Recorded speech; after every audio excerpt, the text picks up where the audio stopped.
In the dim twilight of the royal past, there lies a story that has never truly settled. The story of a princess with dreamy eyes stepping into the palace, only to be buried beneath the icy layers of betrayal and power games. Princess Diana, the young girl with a sweet smile and a heart full of hope, was once adored by Britain as a modern-day Cinderella. When she became the wife of Prince Charles, people believed that a real-life fairy tale was unfolding. But behind the media smiles, behind the lavish gowns and the balcony waves, lay a silent and bitter tragedy, where a third person named Camilla Parker Bowles had always lingered like an unshakable shadow. Diana once fought in silence. She fought not only for love, but for her own existence within a cold and harsh institution. That marriage, seemingly built of gold and glory, turned out to be a suffocating prison, where every wall was constructed with lies. Camilla, the woman Charles had never stopped loving, who had never truly left his heart, was Diana's greatest torment. And in that undeclared war, on one side, the people's princess, on the other, the prince's longtime lover, who was the true victor? Nearly 3 decades after Princess Diana's suspicious death, it seemed that all wounds had rested and all memories tucked away in the archives of history. But then, an explosive piece of news erupted like a bomb at the heart of the royal family. Queen Camilla was caught red-handed burning the last remaining letters of Diana, handwritten lines, private thoughts the princess had once entrusted like a final testament. According to a close source at Clarence House, the act took place in a discreet room where Camilla believed no one would know. But security cameras and an insider staff member recorded every moment she threw each letter into the crackling flames. Immediately, the media and public were shaken. Why would Camilla do that? Could those letters have contained something she couldn't let the world see? One cannot help but ask, was this simply a personal act by a woman trying to erase the remnants of the past? Or was it a calculated political move to protect Camilla's precarious position and influence within the public eye and the royal inner circle? For if those letters indeed held evidence, or truths never before revealed, about Charles, about the broken marriage, or even a secret capable of reshaping the fate of the crown, then Camilla's act of destruction might not just stem from fear of exposure, but be part of a deliberate scheme to extinguish the final spark of an icon. This story immediately reignited all the unhealed memories the public held of Diana. Millions of Britons and international admirers still reserve a unique and irreplaceable place in their hearts for her. Diana's passing was never seen as a full stop, but a lingering question mark spanning decades. And now, with Camilla's suspicious actions, that question mark once again burst into flames of doubt. Observers believe this incident could shake the very image of the royal family that King Charles III has worked to rebuild. Because this is not merely the burning of letters, it is the intentional erasure of a part of history, an attempt to control the emotional and symbolic legacy of Diana, the woman Britain has never stopped mourning. So in the end, did Camilla burn the letters to avoid comparison? To permanently bury a departed rival? Or is she trying to conceal a truth powerful enough to blow away the crown she now wears? Clarence House has not issued any statement, and Buckingham Palace remains in absolute silence, a silence that only fuels further suspicion. Were those letters merely private reflections, or were they the final puzzle piece in a grand scheme scripted decades ago? What do you think? Did Camilla act out of personal reasons, or was it a political maneuver? Leave your comment below. Type 1 if you believe it was personal motivation, or 0 if you suspect it was a political calculation. Don't forget to like, share, and subscribe to our channel so we can continue bringing you the untold stories behind the doors of the British royal family. This story isn't over yet. Stay tuned to uncover what's still being hidden. It was precisely in the moment when the public seemed to be forgetting Princess Diana's sorrowful eyes that the appearance of an old wooden box, hidden deep within a storage cellar at Althorpe, brought everything back to life. Inside were not just handwritten letters sealed with red wax, but the soul of a woman once drowned beneath fame and betrayal. It was a voice that could not be silenced. These were the handwritten words of Diana, Princess of Wales, penned intermittently from the early 1990s to 1997, as if she knew that one day, the truth would be needed. These letters were not ornate, not dazzling, but every line bled. Diana did not write for the public, nor did she write to wage war. She wrote as a mother desperately trying to protect her two young sons from the royal storm. She wrote as a woman who had once loved deeply, only to be stabbed in the back by her husband and the woman who had once been called a friend. Charles and Camilla not only betrayed love, but stole her last ounce of faith in marriage, in family, and in what was supposed to be royal honor. In a letter dated November 3rd, 1992, Diana trembled as she wrote, "They call me paranoid, but every night my sleep is broken by their laughter outside my door. I don't know who I can trust. This palace is colder than any winter I've ever known." The words are short, but the pain is endless. She spoke of fears of isolation, of being stripped of custody, of being smeared as mentally unstable. Throughout all her years living in Kensington Palace, the only thing that kept her from collapsing was her two boys, William and Harry. And then, in another letter without a date, but believed to have been written around 1995, the time of the explosive BBC interview, Diana mentioned Camilla not with hatred, but with bitter sorrow. "Camilla knew everything. She knew I was pregnant with William when they met at Ludlow. She knew Charles promised there would be no more contact. But still she came, still sent letters, still called, as if I were the intruder." Those lines showed that Diana was never blind.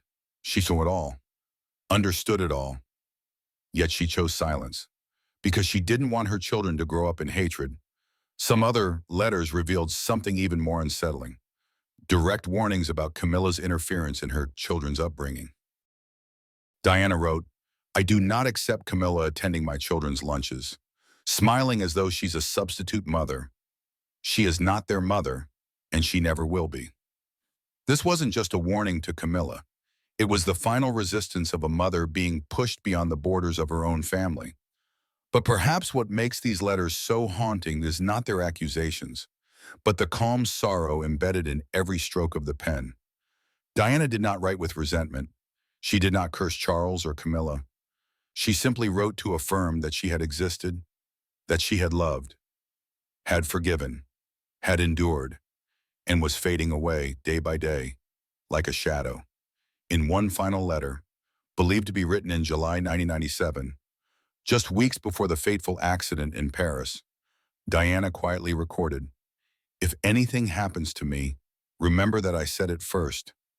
I feel myself being slowly erased, but I leave these lines not for pity, but so people know who I was." Those words now echo like a prophecy. If these letters are made public, could they change how people view Camilla, the woman who went from the other woman to queen? Could anyone still call Camilla the fated love of Charles after reading the tear-soaked lines of Diana? And would people still admire Camilla's resilience, knowing that all the while, Diana had to grit her teeth in silence just to spare her children the pain? Because behind those letters lies not just a fragment of memory, but a fragment of history. A history that was never written in truth, but redrawn by the hands of power and the media. Diana knew this. She once wrote, "One day they'll tell my story without me in it, but I write this so that when they forget, the truth still remains." Rumor has it that alongside these letters, Diana also left behind never-before-released audio recordings, tapes speaking of her true feelings, her fears for her own safety, even a list of those within the palace she didn't trust. If those tapes ever come to light, the letters will no longer just be personal reflections. They'll become living evidence of a silent battle between truth and power, between a woman pushed to the margins and an empire trying to conceal its stain. And though Diana chose not to publish the letters while she was alive, perhaps to preserve Charles's dignity, to protect William and Harry's childhood, then, it is that very decision that gives her words more nobility than any public speech ever could, because she did not use them as weapons. She used them as a final shield to protect her fragile self, a quiet yet defiant way to say, I am not a victim, I am a witness, and I am still here through these pages. Those letters do not need to be massively publicized. Just a small portion revealed that would be enough to change the entire picture that once seemed complete about Diana, Camilla, and Charles. And enough for us, the outsiders, to once again ask, does justice exist in the royal family? Or is it merely a pretty name for a game where the loser is always the one without a voice? Because Diana did speak out, albeit belatedly, albeit only through ink and paper. But that voice cannot be silenced. At that very moment, no one could have imagined that the fleeting peace at Clarence House was about to be shattered by a scene no one in the royal family had ever dared to picture. One night in mid-month, the wind rustled through the thick glass windows, whispering like echoes of old secrets never told. And in the small west room of the residence, usually used only for reading or private meetings, the fire in the hearth suddenly blazed fiercer than usual. The acrid smell of smoke, unlike that of normal dry wood, crept through each marble hallway, a smell of something, synthetic, half-burnt, harsh and suffocating. It was there that a young royal assistant, recently transferred from Sandringham just a few months prior, accidentally witnessed something no one could have anticipated. While walking down the hallway to deliver the daily report, he paused due to the smoke and an inexplicable sense of unease. The door to the room was slightly ajar, and then, in just a split second, his eyes caught a shocking sight. Queen Camilla, in a dark velvet robe, kneeling by the fireplace, her hands trembling as she threw in shredded pieces of paper. One of those pieces, just before the flames consumed it, revealed soft, distinctive handwriting, Diana's handwriting. It wasn't printed, nor was it the usual typed correspondence seen in royal protocol. They were handwritten lines, the faded purple ink blurred by time. And in that fleeting moment, he recognized a familiar word, William. The assistant stood frozen. Not because of Camilla's presence, but because he was fully aware that what was being destroyed were remnants of the past, the scattered pieces left behind by a woman ruthlessly pushed out of royal life. The shock deepened when Camilla suddenly turned around, her eyes filled with a fear she could not hide. It's not what it looks like, she stammered, breath quickening, both hands raised as if to shield herself. But the smell of ashes, smoke, and burning blue silk had said it all. The room was thick with a terrifying silence. Strangely, less than 48 hours later, that young assistant was urgently transferred to Balmoral, where he would be assigned to an area entirely unrelated to his previous work. No announcement, no clear reason, no explanation. Everything happened quietly but suspiciously precise. Someone inside the royal circle even whispered that his phone had been confiscated immediately afterward for information security screening. We are made at Clarence House. Camilla's closest aides refused to comment when asked. However, the longtime gardener, well acquainted with the scents of flowers on the estate, also confirmed that on that night, the smoke smelled of burning silk and old inked paper, a scent unmistakable. And the question arose, why did Camilla personally have to destroy those letters? Was it a spontaneous, emotional reaction, or part of a plan long prepared? Those who were once close to Princess Diana all knew she had the habit of writing by hand to express her emotions, especially during the breakdown of her marriage with Charles. These letters were not merely personal diaries, but tangible evidence of how Diana once felt betrayed, isolated, and pushed to the brink of deep emotional pain. If those words fell into the wrong hands, they could unravel the carefully curated image of the royal family. And perhaps they held truths that Camilla, or even Charles, wished to keep buried forever. The question that chills many to the bone is, was Camilla acting out of personal fear, or was someone higher up giving the orders? Some believe she is haunted by the past, by Diana's invisible presence lurking in every decision, every step she takes. Every time Camilla enters a room, She knows the public's eyes are still fixed on the ghost of the princess, the woman whom Britain has never forgotten. Thus, destroying Diana's letters wasn't merely about burning paper. It was a desperate effort to erase the past, to halt every retelling, every memory that could threaten her current position in the palace. But that very act revealed a more terrifying truth. Perhaps the past was never forgiven and never truly ended.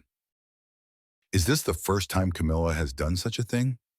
Or are those letters just the tip of an iceberg, a network of evidence, words, mementos, and secrets proving that the story between her, Charles and Diana Baum, is still riddled with unresolved mysteries?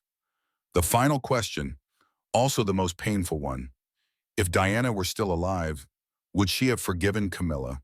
Or would she quietly watch the woman who was once the other woman destroy every memory, every trace she left behind in this world? It was not merely an offense against memory, but a silent declaration of war against the truth and against the conscience. And it all began on a windless night, in a room where the fire smoldered quietly, and with an assistant who accidentally witnessed what no one was ever meant to see.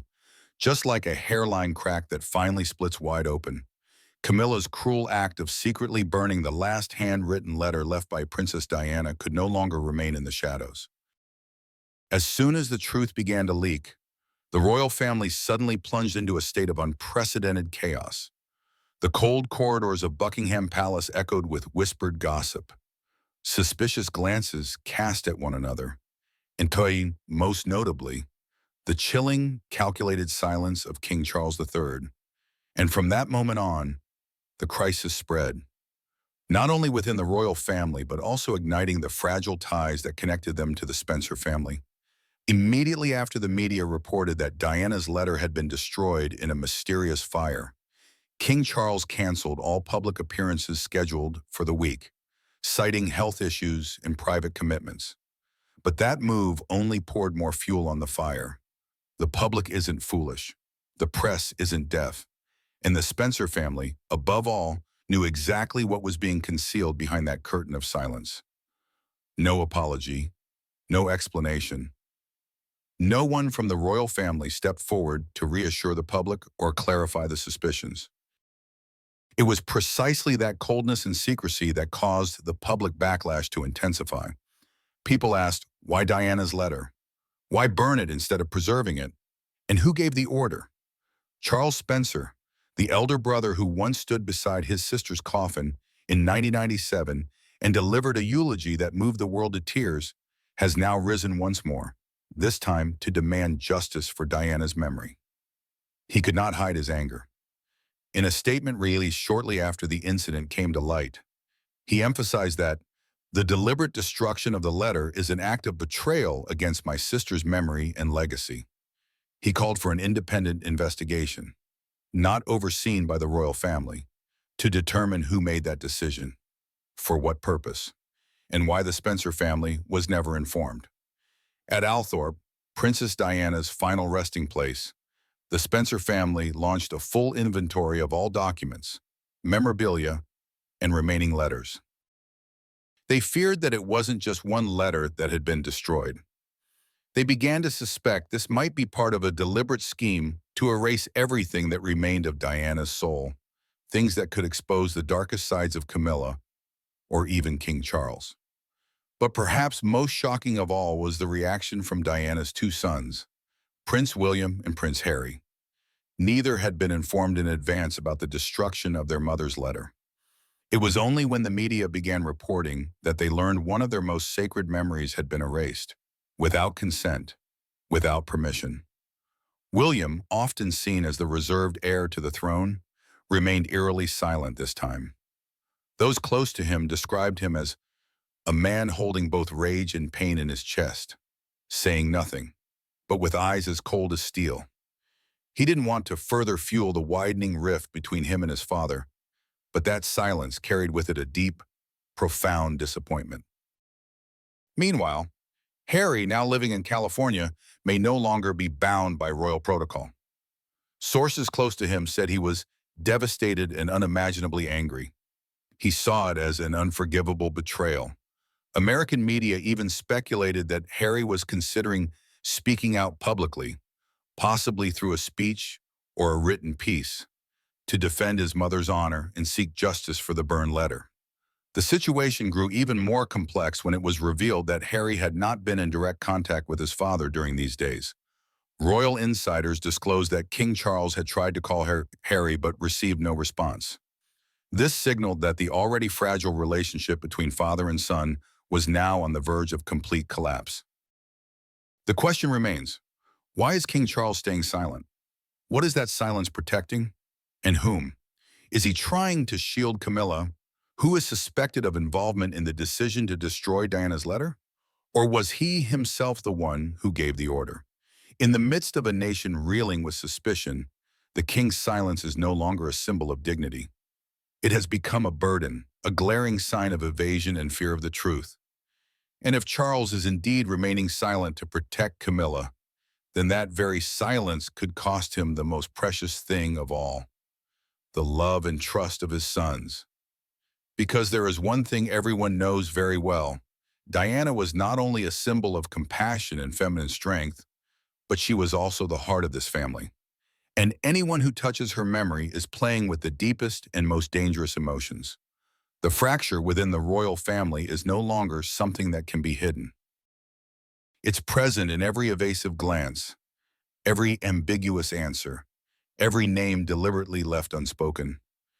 And above all, it manifests most clearly in the terrifying silence of King Charles, a man standing at the crossroads between fatherhood and loyalty to his current wife. The unanswered question remains, will Charles choose to keep everything hidden to protect Camilla? Or will he face his sons and finally tell the truth? And if he chooses silence, can that silence truly bury the memory of a woman who once moved the entire world to tears? Or will that very silence become the final spark that sets this royal house ablaze from within? And in that moment, as King Charles falls silent before the sorrow-soaked words of his late wife, another question resounds like a warning bell. If this is only part of the whole truth, then where is the rest? Could there be other letters that have never been made public? Never read by anyone in the royal family, except Diana herself and a few she trusted absolutely? During the final years of her life, Princess Diana was said to have become extremely cautious with what she documented. Her handwritten letters, especially those written just before her fateful trip to Paris, were not only confessions but veiled warnings. According to several close friends, Diana once mentioned that she had made copies of important letters and sent them to different locations in case something happened. Among those places, one name came up repeatedly: Switzerland, a peaceful land long known as a secure haven for the wealthy and powerful to store personal assets and secrets. Could those copies still exist? And if so, who holds them now? At the center of the speculation is a figure nearly forgotten: Edith Travers. As the royal archivist for nearly 3 decades, Travers wasn't just a keeper of records, she was a silent witness to countless secrets never revealed. She was the one in charge of maintaining Diana's personal correspondence archive at Kensington Palace. Strangely, just weeks before the Paris crash, Edith Travers suddenly submitted her resignation without giving any specific reason. In a rare, brief interview afterward, she uttered only one chilling sentence: Diana's truth is in danger. And some things, if forgotten, will bring unimaginable consequences to an entire monarchy. Many royal experts believe Edith Travers was not merely a caretaker, but Diana's final gatekeeper. Some sources claim that Travers was the one who helped send copies of Diana's letters out of the UK, including at least one marked top secret, sent to an anonymous address in Geneva, a city known as a safe bank for high-level figures.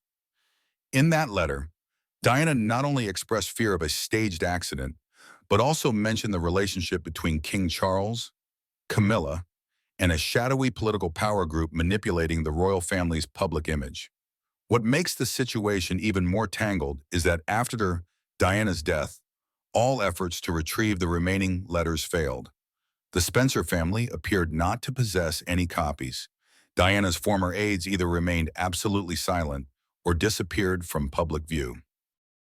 Meanwhile, Edith Travers also cut off all communication with the media, declined every interview request, and vanished entirely from public life. It is only known that she now resides in a small house in a remote part of northern Scotland, where there is no phone signal and no one can reach her. However, one letter still exists. A letter believed to have been written on the night of August 28th, just 2 days before Diana left London for Paris. In it, she called the trip a journey that might change everything, and mentioned that she would face the troisième no matter the consequences. What stands out is the final line of the letter, written in tense, italicized ink. If anything happens, find Edith. She knows everything. Just those 6 words are enough to shake the entire royal family to its core. If there truly is a network of Diana's letter copies, then this is not merely the existence of a few emotional handwritten pages. Each line Diana wrote could serve as evidence powerful enough to topple the image the British monarchy has painstakingly built since her death. And at the top of the list of those most threatened is Camilla, the woman once deemed the intruder, now sitting on the Queen's throne, basking in glory and acclaim. A letter, just one, if it holds enough power to break trust, could strip Camilla of her current title. Worse still, if what Diana recorded involves political scheming or a deliberate setup leading to the Paris accident, then not only Camilla but even King Charles would not be beyond suspicion. At that point, the entire moral foundation upon which the monarchy stands would be shaken to its core. These letters, if made public, would not only serve as evidence of a personal tragedy, but also as a historical indictment of a regime that once denied a woman's pain. Princess Diana once said, "I want to be the queen in people's hearts." And perhaps it is these remaining letters that are her final weapon to claim the throne in collective memory. So what would happen if one of those letters were truly found? Who would be the one to release it? And when the curtain is lifted, will Camilla still be able to hold on to her title as queen? All of Britain, even the world, is anxiously awaiting the answer to a question thought long forgotten. Can one surviving letter change the legacy of Camilla and the monarchy forever? As soon as news broke that Princess Diana's final letter, believed to contain secrets and personal last wishes, had been destroyed before reaching Princes William and Harry, the whole of Britain erupted. What began as a closed-door meeting in the palace quickly exploded into an unprecedented wave of public outrage. Hashtags like #JusticeForDiana and how letters not ashes flooded social media platforms, turning into a nationwide campaign, echoing the roar of a generation unwilling to let the truth be buried in. What made the matter even more painful was the symbolic image Diana left behind for the British public and the world over 2 decades after her death. Diana was not just a princess.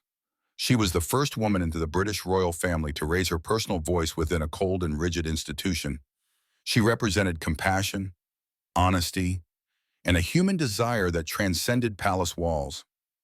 The destruction of the letter, believed by many to contain her final heartfelt message, was seen as a deliberate act to silence Diana once more. Many have voiced their belief that the royal family is trying to erase the voice of the only woman who ever truly shook the institution. Across memorial walls throughout Britain, people began rewriting Diana's famous quotes, "I don't go by a rule book. I lead from the heart, not the head. Hug the hurt." These lines appeared on t-shirts, banners, even tattooed on arms, silent declarations of Diana's everlasting legacy. National television replayed footage of her humanitarian trips, her breathless interviews, and those moments that once again drew tears, not of sorrow, but of rage. Remarkably, this wave extended beyond British borders. On social media across the US, Canada, Australia, even in Africa, where Diana once walked among HIV/AIDS patients, young people who never lived in her era still showed reverence. To them, Diana was not just a deceased royal. She was a symbol of courage and humanity, a reflection of what an ideal monarchy should be, not by title, but by heart. And thus, that letter, if it truly exists, is the final witness to that spirit. Amid this rising fury, a pressing question is echoing through televised panels, community meetings, and newspaper editorials. Will this public wave force the royal family to break the curtain of secrecy? Will they have the courage to let the people and the world see the part of the truth Diana left behind? Or once again, will silence be chosen as their weapon? There is no answer yet. But one thing is certain, the public is no longer willing to remain silent. The shocking story of Queen Camilla being caught burning Princess Diana's personal letter has sent global public opinion into turmoil and revived the painful memories tied to the tragedy of the Rose of England. The act, seen as destructive, not only shattered the fragile trust the public held toward the royal family, but also raised a haunting question. What was in that letter that terrified Camilla so much she wanted it gone forever? The incident swiftly became the focal point of international media, throwing the image of the British royal family, already struggling to regain public support during this transitional era, into a spiraling crisis. Yet amid the wave of outrage, once again, the powerful legacy of Princess Diana emerged. Despite the palace's silence, the public and the Spencer family continue to speak up, like a fortress defending what remains of Diana against attempts to erase history. Camilla may have burned a letter, but she cannot burn memories. She cannot extinguish the voice that once moved the entire world. Diana, through truth, pain, and courage in the face of power, left behind a legacy that no fire can destroy. And in this moment of chaos, all eyes turn toward her two sons, Prince William and Prince Harry. Which of them will stand up to defend their mother's honor? Will William, the heir to the throne, dare confront the shadowy forces trying to erase Diana from royal memory? Or will it be Harry, who has left the royal family to once again break the silence, as he has done before? Leave a comment with the number 1 if you believe William will speak out. Type 0 if your hope lies with Harry. Don't forget to like, share, and subscribe to this channel so you won't miss any updates on the mystery of the burned letter and the quest for justice for Princess Diana. And finally, remember this. From the ashes of letters, Diana's flame of truth still burns. Her story does not end in Camilla's fireplace. It lives on in the hearts of the people.